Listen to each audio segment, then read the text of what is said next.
Good morning all. Today's session is increased intracranial pressure. What is increased intracranial pressure? Causes of intracranial pressure, pathophysiology, clinical manifestation, then diagnostic evaluation, and then medical management, then surgical management, and then nursing management. At the end of the class, the students will be able to define intracranial pressure, list the causes of ICP, explain the pathophysiology about ICP, and mention the diagnostic evaluation for intracranial pressure and elaborate the management of intracranial pressure. So let's see the introduction. ICP is the pressure exerted by the contents inside the cranial vault, the brain tissue, that is the grey and white matter, and CSF, cerebrospinal fluid, and the blood volume. So those who are working in intensive care unit, especially the people who is going to take care of critically ill patient, they know about the increased intracranial pressure. What is intracranial pressure and how the increased intracranial pressure and what is the normal ICP level. Okay, so next we'll move on to this definition. So increased intracranial pressure is defined as cerebrospinal fluid pressure. The CSF fluid will be increased, that is greater than 15 mm of Hg. Normally the intracranial pressure, it is 10 to 15 mm of Hg. It is the normal ICP level. When there is an more than 15 mm of Hg, it is more than 20 mm of Hg. So it is called as an increased intracranial pressure. Next we'll move on to this causes. What are all the causes for when the patient is getting increased ICP? The first one is an infection, that is CNS infection, central nervous system infection, in case of meningitis, encephalitis. So these are the condition the patient will get increased ICP level. So and next one is a brain tumors, then stroke patient, that is cerebrovascular accident, aneurysm, abnormal dilatation of the arteries in the brain, epilepsy, seizure, hydrocephalus, then hypertensive brain injury, hypoxemia. As I said in the previous slide itself, infection like meningitis. These are the causes and risk factors for patient increased in intracranial pressure.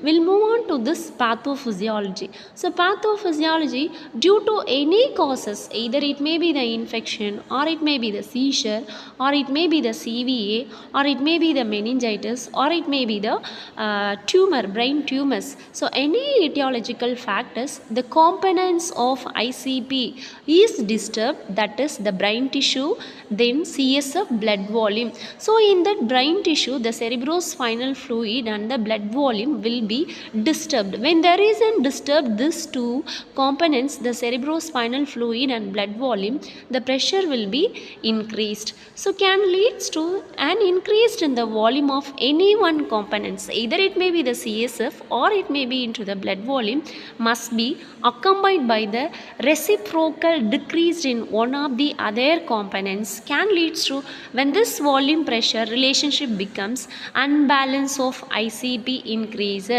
So this is a pathophysiology regarding into the increased intracranial pressure.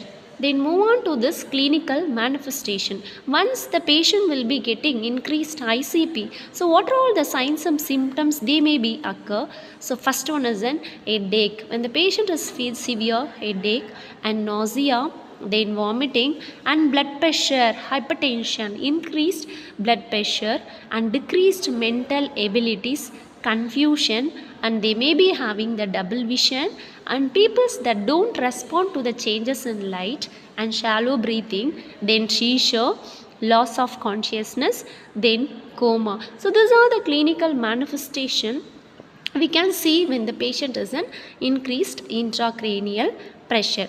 So we'll move on to this diagnostic evaluation. In the diagnostic evaluation, first we'll see into the medical history. We have to collect the detailed history from the patient, like medical history, past medical history, present medical history, past surgical history, present surgical history. All the histories we have to collect. So detailed history may help to reveal the patient conditions. And then physical examination. Only here, so the most important diagnostic evaluation for this patient, neurological examination, that is sense, balance and mental status. And we go for lumbar puncture. In that lumbar puncture, we have to collect the fluid and send to the microbiology department, pathology department, and CT scan, computerized tomography, then MRI. So these are the findings as to may need for patient who are in increased ICP. Apart from this, whatever the investigation is required based on the patient condition and based on the physician advice. So we'll move on to this complications. So the complication is for mainly in increased intracranial pressure, seizure, stroke and neurological damage and death. Next we'll move on to this management. So in that management, medical management, the first it is in pharmacological management. For pharmacological management, mainly we have to prescribe corticosteroids. Corticosteroids example for this dexamethasone, usually they are prescribed, and diuretics, especially into the diuretics they are prescribed for the osmotic diuretics, mannitol, and analgesics. Then we have to give the anti-epileptic drugs in case of patient with epilepsy and seizure. We have to prescribe for the diazeform and clonazepam. Then barbitrates therapy. It will it will offset the ICP, intracranial pressure lowering effect on cerebral perfusion pressure. So this is a medical pharmacological management for patient with increased intracranial pressure. Surgical management, usually it is a decompressive craniotomy. Then we'll move on to this dietary management, which is very important. The limit intake of the salt advised to the family members and to the patient. They have to take the limit intake of salt restrictions and limit intake of fats. Advised to take the limited intake of restrict to the fat foods, avoid red meat and processed meats like pork, bacon and beef foods. And then foods that are rich in vitamin A may have adverse impact on intracranial hypertension. So that's all about the dietary management regarding patient with increased intracranial pressure. As a nurse, we have to give the health education regarding the dietary management, which is most important to the patient as well as into the family members. Then we'll move on to this nursing management. Nursing management, it is a vital role while patient is admitted in the hospitals, that we have to assess the changes into the loss of consciousness like drowsiness, lethargy. So any changes we have to observe.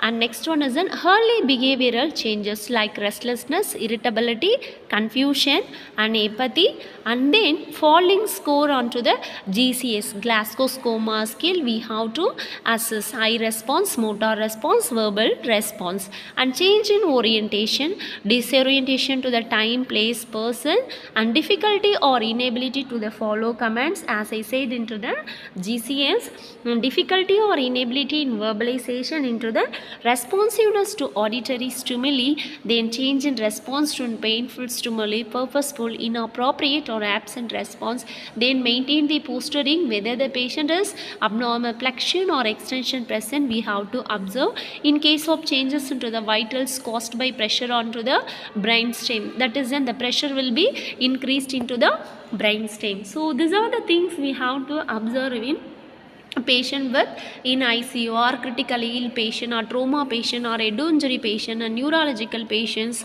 in increase. So they are all the patient comes under into the increased intracranial pressure. Once there is an increased intracranial pressure, these are the changes will be observed and informed to the physician. So that is the nurse's role for the very important in patient and critically ill patient. So that's all about the increased increased intracranial pressure. Thank you for your listening.